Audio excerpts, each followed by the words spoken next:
ओडिशा की भविष्यमाणिका पुस्तक शून्य राहस पुस्तक के नवम अध्याय पर संत ने लिखे हैं कि हे सुजन भक्त आत्मा, ये बात को ध्यान पूर्वक श्रवण करो। शून्य निर्झर कंदर से एक झरना झर रहा है। ये झर का नाम सुधाधार है। ये झर केवल आत्माओं के लिए ही झर रहा है। जो आत्मागण ब्रह्म अनल पर अपने आप को झांस देंगे, वो ही केवल इसे आप्यायन कर पाएंगे। ये झर को जो आत्मजन पान करता है, वो ये कलह झगड़ा प्रिय संसार से निस्तार पा जाता है। ये झर शून्य पाद से झर रहा है।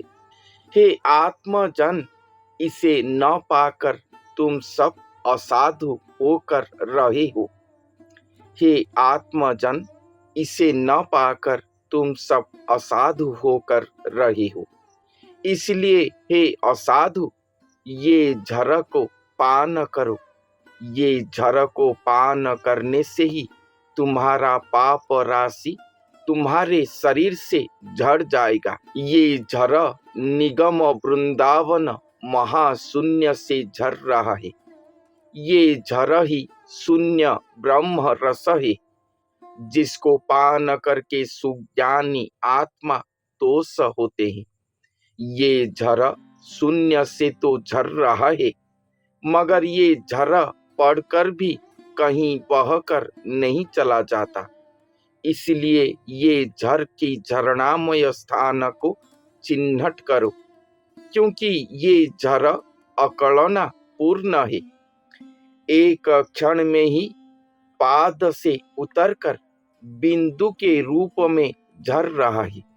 जैसे मध्याह्न काल का सूर्य होता है, उसी तरह ये झर का तेज दृश्य होता होगा। ये झर शून्य के शिखर से झर रहा होगा, मगर ये झर का उत्पत्ति स्थल को आज तक कोई भी नहीं देख पाए हैं।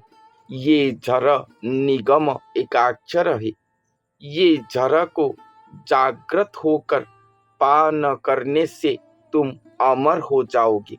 जो ये झर को पान कर रहा है, उसे अगर नाग बल दंशन करेंगे तो विष ज्वाला स्पर्श न कर पाके अपने आप ही झड़ जाता है। इसलिए ये झगड़ा झाड़ आश्रा को मन से त्याग कर दो और ये झर को पान करने के लिए बलपूर्वक अपने आप को प्रवेश कराओ। ये झर श्री भगवान के श्री पद्म पाद से झर रहा है। हे सिद्ध साधुजन, ये झर को आश्रा करके ये झगड़ा ताप को परिहार करो। ये झर को विश्वास सहित ग्रहण करके शरण जाने से घन विपत्ति युक्त भय नाश होता है। ये अमीय सुधा झर को विश्वास सहित आत्महित के लिए पान करो। अगर विश्वास नहीं है तो इसे तुम चाह कर भी प्राप्त नहीं कर पाओगे। जैसे शिशु अपने माँ को पुकारता है, उसी तरह इसे पुकारने से ही ये झर तुम्हारे पास झर कर आएगा। ये झर ओंकार पवन के द्वारा सूक्ष्म नरों को अलेख भुवन तक लेकर जा सकता है। ये झर को पान करने से विषया विष हरण होता है और आत्मा का ऊंची उड़ान होता है। श्री छामू के पुर के अंदर प्रवेश होता है आत्मा का। अनादि ब्रह्म पद तक आत्मा का गति हो सकता है। केवल विश्वास के द्वारा ही विषया विष दूर होता है। हे आत्मन, अपने मन को गुरु करके ये अमर झर स्वरूप सुधा बारी को पान करो, तब भी जाके ये दुर्गति दूर हो जाएगा और तुम संपूर्ण पूर्ण मुक्ति हो जाओगी। ये जर अजर अमर है, इसे पीने से अजरामर हो जाओगी।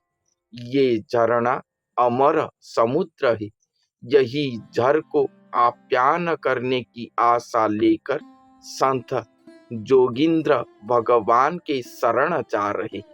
संत ने भगवान के श्रीपाद से बहते हुए वही सुधाधार के बारे में वर्णन कर रहे हैं और आखिर में कह रहे हैं कि ये सुधाधार को पाने के लिए वो जोगिंद्र भगवान के शरण जा रहे हैं। जोगिंद्र भगवान अर्थात श्री गुरु स्वरूप जो देहधारी भगवान है इस धरती का। उनके आश्रय बिना, उनके शरणागति बिना ये झर को प्राप्त करना संभव नहीं है। इसलिए जो संत ये अमीय रसधारा के बारे में अपने पुस्तक पर लिखन करे हैं, शून्य से शब्द लाकर, वो खुद ही जोगिंद्र भगवान के शरण जा रहे हैं ताकि वो उसे पान कर सके। अपने मन को गुरु करेंगे। जब तक ये मन सुमन नहीं हो जाता, वो कभी भी हमें वो दिव्य रस को आप्यान करने के लिए नहीं देगा।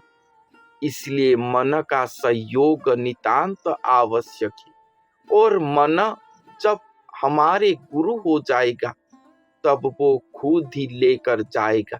ये धरती के श्री गुरु स्वरूप के बिना इसे पान करना संभव नहीं।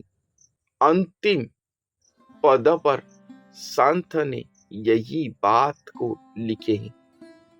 इसलिए वो खुद ही जोगिंद्र भगवान के शरण जा रहे। तो आज के लिए इतना ही। धन्यवाद।